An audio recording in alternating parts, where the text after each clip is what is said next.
Good morning, guys. This is me, Tiffany, and I want to share with you my sunflower slash chicken garden that I'm about to make. And so I had this area right here tarped, but honestly, the tarp's not working fast enough for me. But I planted some sunflower seeds about 5 days ago or so, and you can see these sunflower seeds are not going to be happy in their cells for more than about one more week. So I've got to get this started. So I'm changing strategy. What I'm just going to do is smother this with mulch and grass clippings and compost and hope for the best.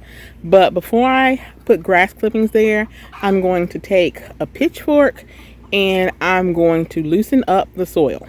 So now I've loosened up the soil using my pitchfork.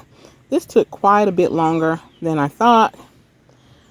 That ground was hard as a rock.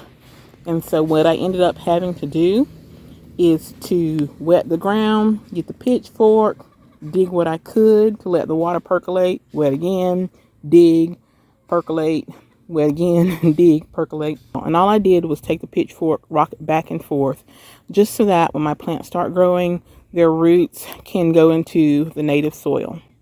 Next thing I'm going to do is take some fertilizer.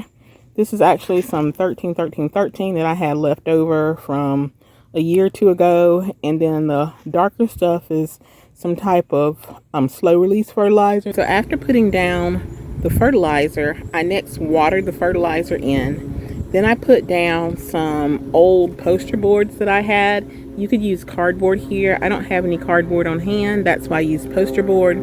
I wet that down to go ahead and start the decomposition process. Also, wetting it down will help it not fly away. And then the next thing that I'm going to do is I'm going to cover the poster board with yard waste materials. So this morning I drove up and down the streets of my city and got some grass clippings. So I'm going to put the grass clippings on first, and then I have a compost pile in the back. I got some of that. I'm going to put that on next, and it's good that this is already inoculated with a lot of the mycorrhiza and fungi and bacteria that I need to get a healthy decomposition process going. And then I'm going to layer on top those wood shavings. I ground the wood shavings up. My neighbor across the street had cut down a bunch of limbs, so I took advantage of that opportunity to grind up some wood so I could put on top of my bed. So let me go ahead and get to work.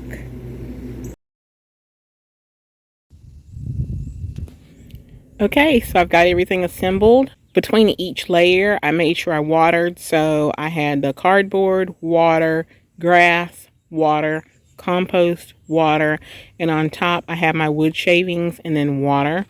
And I'm going to have to let this sit here at least a week. I don't know if you've ever experienced grass shavings, but they get very hot. So I need to give those grass shavings time to burn, for lack of a better word.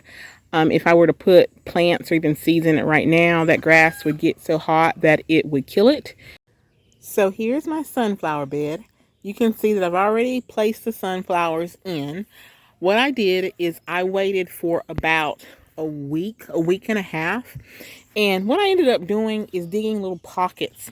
So I would take my trowel and dig out a hole. And in the hole, I place some potting soil or gardening soil. The reason why I did that is really I needed to let this sit for another 2 or 3 weeks because the grass was still quite hot. I didn't want to burn my roots, and my plants, my sunflower starts, were already getting big and needed to be planted. So I figured by breaking up the solid mass of grass, that would cool this down a bit, and also by putting soil in, that would insulate the roots against the high heat, but it would provide it with some heat, and some heat is good. You can see my sunflowers are all doing quite well, except for one. I think I broke it when I was planting it. So I'll keep you updated on my chicken sunflower bed, and I'll let you know how things go. As always, thank you for watching. Have a wonderful day.